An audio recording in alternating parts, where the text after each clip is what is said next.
Hey there, everybody! Welcome back to Let's Play Banjo Kazooie On the Xbox Live, or rather on the Xbox 360. For those who wanted it on the N64, sorry. No, not really. We really aren't. Sorry. Shadow Blazer here, me, myself, and I. We done gone and goofed. I actually went to Bubble Glue Swamp before, opening Clanker's Cavern. Okay, so I guess we're going through Clanker's Cavern then? Yes. If I can... Okay. There we go. There we go. Yay! Clanker's Cavern is World 3, and that's what we need. Oh, there's an Inkum Bunkum floating up there. Inkum Bunkum.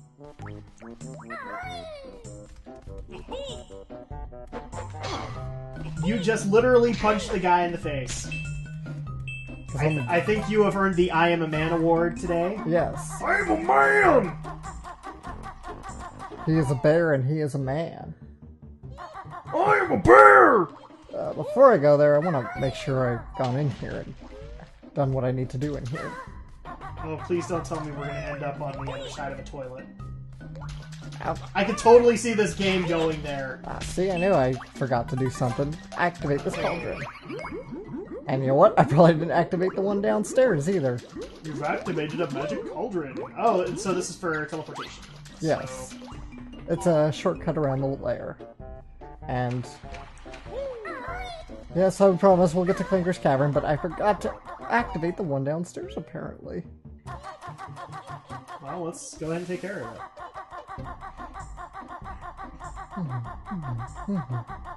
Oh, okay, I did. No, it is activated. Well, because it told me. I didn't think it told me twice. Apparently It told. Yes, it does. It tells you about it. You're way too used to the N64 version, is obviously being pointed out of here. Because I swear it did not. I'm not used to any of it. Long of tooth and strong of arm, Grunty's got the lasting charm. Given the information your sister gave us last time, no, you don't. I still can't unhear what I heard from Bruntilda. Wow, I am really worried this is going to be all like toilet themed. Because I can totally see Rare doing it. You think this is bad now? Just wait. Just don't tell me that. That makes me worried.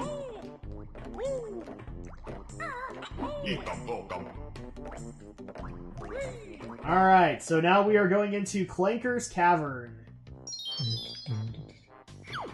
just the one new move to find this time, but it's hidden well. So that almost sounds to me like it's a move that you don't necessarily need to have, but it'd be great to have. No, you pretty much do need it. Wow, okay. It's not that hard to find. Oh, you know things are going to be good when there's flammable signs. I'll come back and get the stuff in this room when we're ready to leave. Okay. So, well, the water already isn't a welcome thing, because it really does look like it's not water. It's quite dirty. If you say so. I actually was going to say that's pretty healthy for urine. It's just rust. I'm pretty sure it's just rust. Dude, seriously, again, guys, it is rare. if you want to get on my case about that, you can. But the way that this is looking right now is that we're in sewer pipes. Oh, and something very big is on the other side. What the crap? Oh my gosh! I am Clanker, which is garbage grinder. Clanker not like dirty water, want fresh air. I remember. Holy. Okay. He's friendly. Don't worry. That would have, as a kid, that would have made me pee my pants. I'm not gonna lie. Having that big jaw of teeth looking at you, that'd be freaky. Okay, so this is Clanker, and you're right. This actually scared Andrea really briefly. That is your wife. Oh, it did? Yes. I might have to bring that up. Because this came right after Treasure Trove Cove, which had the evil shark. Evil shark, so this looks like evil shark multiplied. Yeah, but he's a friend, so don't worry. Be happy. It's still very creepy. Okay, so be That's very like careful Ned there. Flanders' smile right there. Don't day. Did I just get a text message? Yes you did. Whatever. We're recording. This happens, guys. Sorry. So this fish is spitting out bubbles, and you want him to do that. Wow, okay, so... Hi, I'm Blue. Grab my bubbles if you're low on air. So if you get low on air, does it start doing the Sonic music? No, it doesn't have... It It doesn't have drowning music. Okay. And we're missing a lot of notes, actually, so... Yeah, I'll get them, don't worry. Let me get these bubbles. And there's a Jinjo down here. A Jinjo? Jinjo! Oh, there he is. Yeah, I'll get him. Let me just finish what I'm doing here. And that is swimming through this keyhole 3 times. Oh... Something tells me that if you swim through it 3 times, you're gonna make it so that Clanker can, swim around. You'll see in a sec. That is a very, very good block. Free Clanker! This makes me worry. Alright, as long as oh crap, he is a giant metal shark! Clanker has fresh air. You find reward on Clanker's back. Okay, where's... And the reward is he eats you. Can you guys blame me for coming to this conclusion? It's a giant metal shark with really big teeth. Yes, but as I've said, he's a friend, not a foe. This is like, I can't remember the actress's name, but in Men in Black 2, where she's about to go into the worm's mouth. Uh-oh. Teeth. Oh, yeah. Oops. Teeth.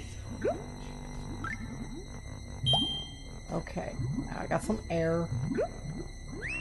Yes, I hear you. Shut up. Is that the Jinjo whistling at you? Yes. Gotcha. So kind of like a hot and cold game with the Yes. Jinjos. Grab my phone, otherwise that beep is gonna go off every 5 seconds. Let's see who's texting me.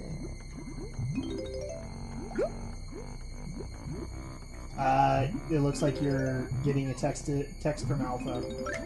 Okay. Nothing to worry about then. I'm not gonna say full organization names. I'm not gonna do it. That's just my way of doing things. Swimming is pretty choppy in this game, to say the least. Yeah, it doesn't seem like it's very refined, because... It's a lot better in 2E, yes, of course it's a sequel, but... It seems to me like if Banjo refined on a lot of the stuff Mario 64 did as a standard, they didn't... Just like Mario 64, they didn't figure out how to be slow. So, it seems very slow, and... dare I say, probably not as fluid as it should be. And you're about to run out of air. I'll be okay. I'll make it. I'm not gonna die. And out of the giant toilet we go into Clanker's actual cavern. Fresh air. Seriously, guys, that does not even look like dirty water. I'm just pointing that out right now. People can give me crap later, I don't care. Going, Drak, you have a one-track mind! No, I really don't, and if I do, it's because this level is giving me it. Is that supposed to be like a blowhole? Yeah. He's part whale, part shark. Somewhere a biologist was crying. And World of Warcraft fans are Clanker's laughing teeth at hurt us. now. Eat too much garbage. Help Clanker. I'm not kidding by saying that. In World of Warcraft, there is a whale shark. There's actually a number of whale sharks. You can actually get achievement for killing a whale shark. Very nice. From Hell's Heart, I stab it to thee.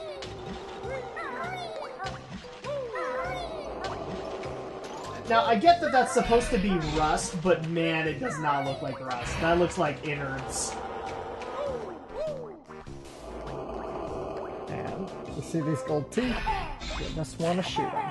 Oh, yes, let's go ahead and do some dental work on the giant shark. He did ask for it. Why would you want to get rid of his blade? That's what the leg is like. Ah, this tooth not hurt now.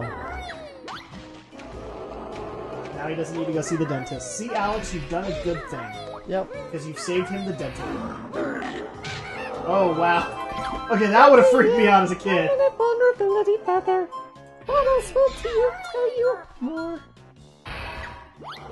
Okay, that would have freaked me out as a kid, having that come out of the wall.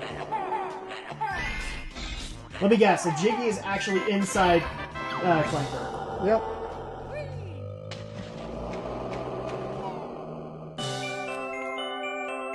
See, again, that doesn't look like rust, it looks like innards.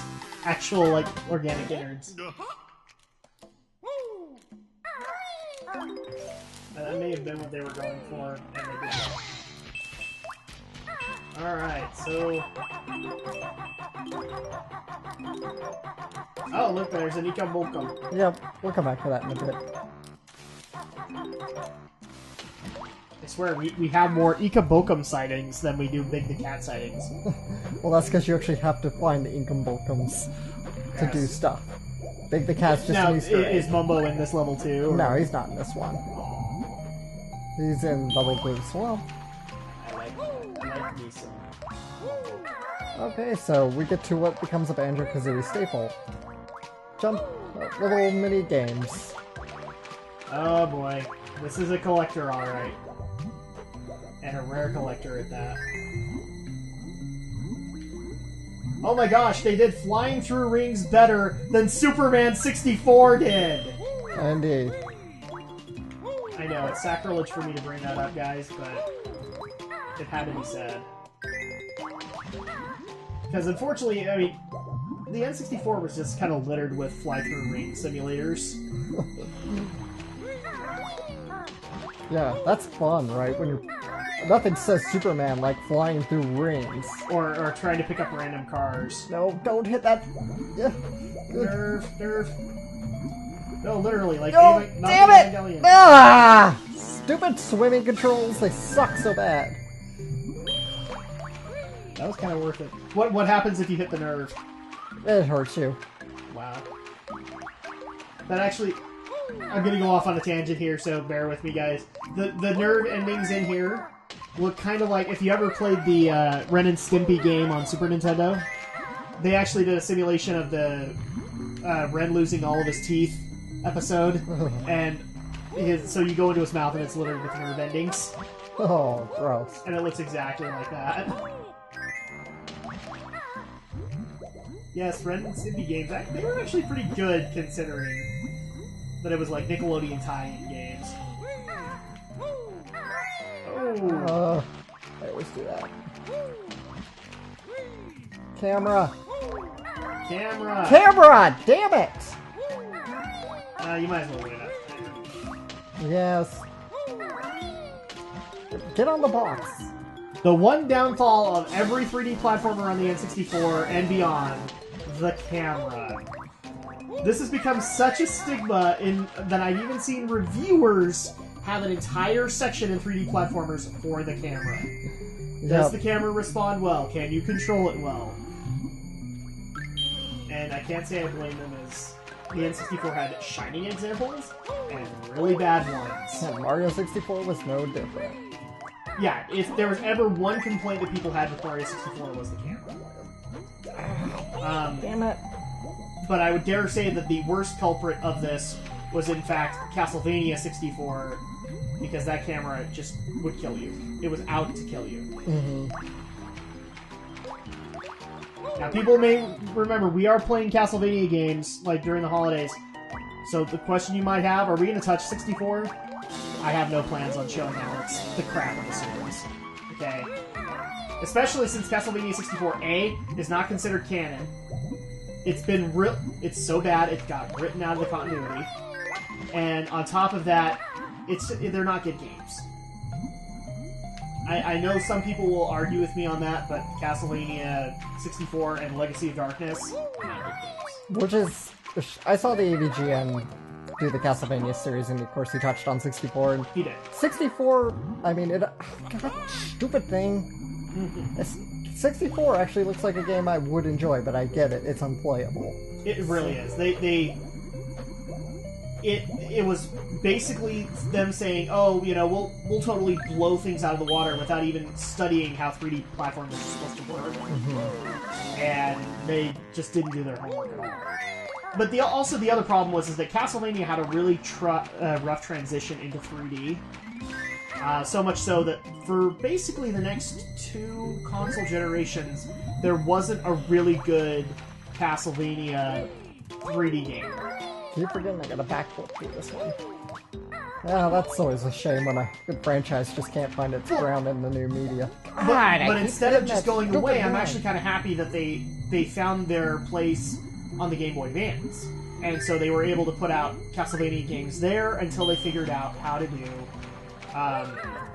actual 3D games. And that actually came years later with Mercury Steam doing Lords of Shadow. Oh, finally, got through those damn Marines. I've never had so much trouble in this. Yay! I'm sorry, but you deserve this, Alex.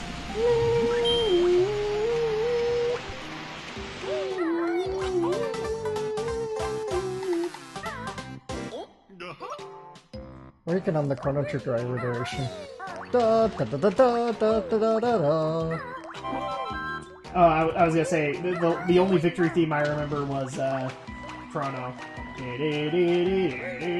That's the main theme. I love that theme. It is great. I love Chrono Trigger. But yeah, so people who are asking about Castlevania 64, no, we're not touching it. At least as far as I'm concerned.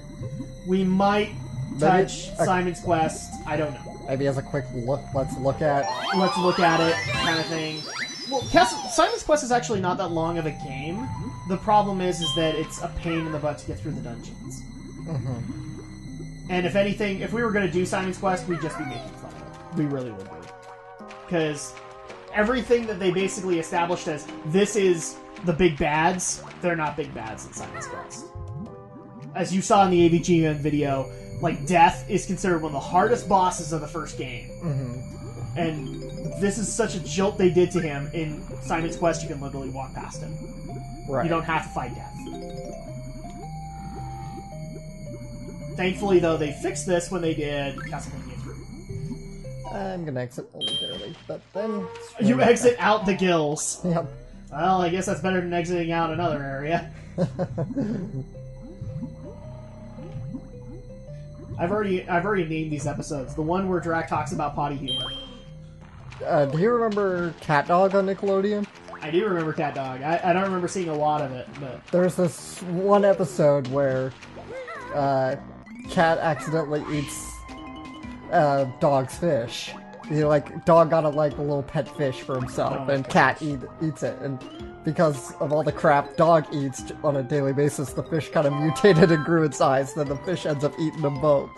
So, oh my gosh, that's awesome. So one of the questions Dog asks, so how do we get out of here? And Cat's like, you don't want to know. Exactly. Then there's... wait, 1 second, I'll get back to this. This man uses Pico's wings as a shield against the bad guys. Cool. Does it make me invulnerable? Sure it does. Hold the right trigger trigger and push the right stick. Yeah,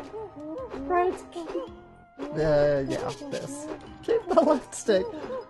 So I'm guessing we're getting like a wing shield ability. Yes. Okay. Oh, it requires gold feathers, so I guess you have to be sparing with them because it's only 10. Mm-hmm.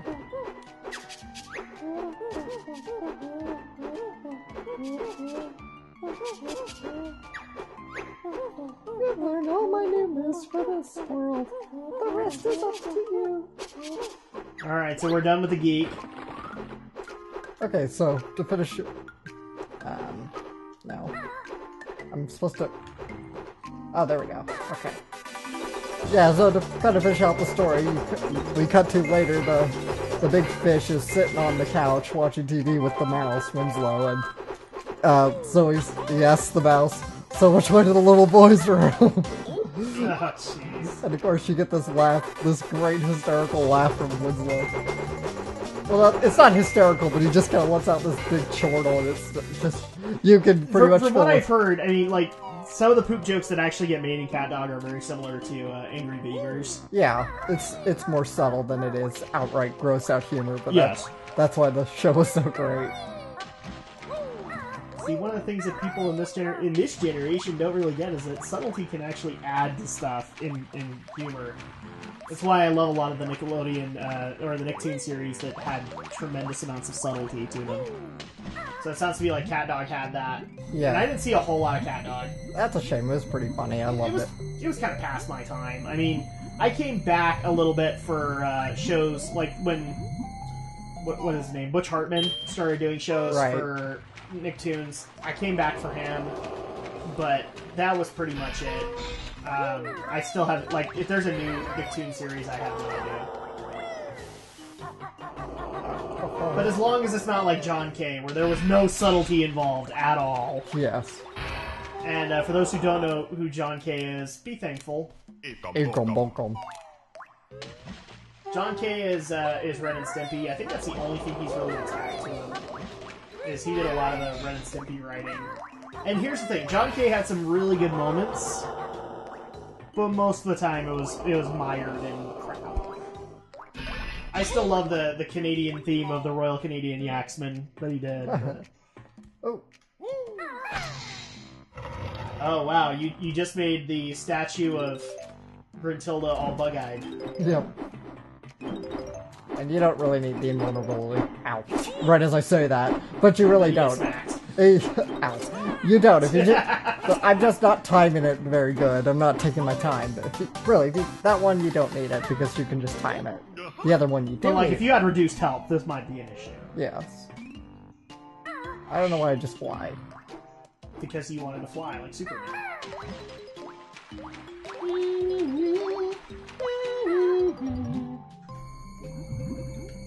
Or whatever. I can't get the I gotta be honest, guys. I can't get the Superman theme out of my head right now. I've been playing through some of the Lego games, and I'm in the second Batman game, and I just unlocked Superman.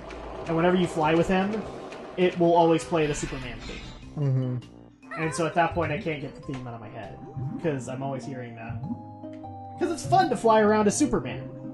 Like, ooh, I'm Superman. I can go do whatever, I can go save people. And here's where the swimming mechanics kind of screw you a little, because it's really hard to turn around. Oh yeah. And the camera is your enemy. Oh no! Don't turn around. Uh-oh. I'm gonna die. I hate the swimming mechanics in here. There we go. I like the level Clanker's Cavern, but I hate the swimming parts because I cannot seriously get out. And here's the other part for one of our episodes, dang those swimming mechanics. Yes. Ooh. I thought I was gonna die there. There's a lot of stuff, unfortunately, that goes underwater here. Let's see. I just need to make sure that I'm not... Did we just go in that pipe? No, but I'm trying to keep track of which pipes I'm going through. Let's see, I went through that one. Yeah, okay. I'm actually trying to listen through the theme right now to see if I can hear the banjo theme. I'm not hearing it so far. It's not totally mixed into everything, but that's fine. This game is wonderful with its music. I just love the fact that somebody actually got use out of the iMuse concept, other than LucasArts, rest their soul. Yeah, Grant Kirkhope was pretty clever in the way and they even did this in Donkey Kong 64, which I'm gonna kind of admit I didn't like that very much. Yeah. Donkey Kong 64 felt too much more like a Banjo game than it did a Donkey Kong game. And that might have been... Well, I'm trying to think, which one came out first? Banjo or Donkey Kong? Banjo. So there you go, that's why I got the comparison. Wow, that is like one big eye. Oh, and it looks like invincibility, you can take care of things really fast. Yep. Okay.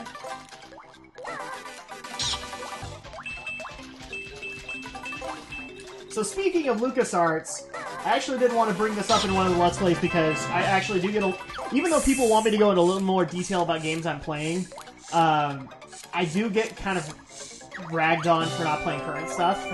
So I'd like to say for the record, I have played something current. I decided to take on Tim Schafer's Broken Age, which is the first... I don't know if you knew this, but it's the first ever Kickstarter game. This was the first game that actually asked on Kickstarter for money to make it. Nice. And it was done by Tim Schafer, who did, for example... He's actually one of the key players in, I believe, Telltale games. So he played a part in, I think, the Monkey Island reboot, the Sam and Max reboots, which Sam and Max is his thing. And I think he was actually part of the Back to the Future game, which you would be more familiar with. Right. But yeah, he decided to do this game called Broken Age, and I just barely finished it. And unfortunately, you know, he got like if you remember, he got like $3 million to do this thing. Very nice. And unfortunately, he couldn't finish it with $3 million. And part of that I'd actually put on him because he decided to enlist talent like Elijah Wood and Jack Black into it. And obviously, those are going to be pretty big paychecks. Yeah. So... That's probably getting a little too ambitious for a crowdfunding project. And if there's ever one beef I had with the game, it was the fact that, you know, you had $3 million and you paid some of these high-end actors to come in and do the thing, which I love, but you probably could have just brought in some unknown talent. Yeah. So I like the fact that he did that. But aside from that, the game is really good. I love the style of it because it really kind of sets its own themes and pace. I'm gonna die. Yeah, I can't get out of this. I'm always bad at these swimming mechanics.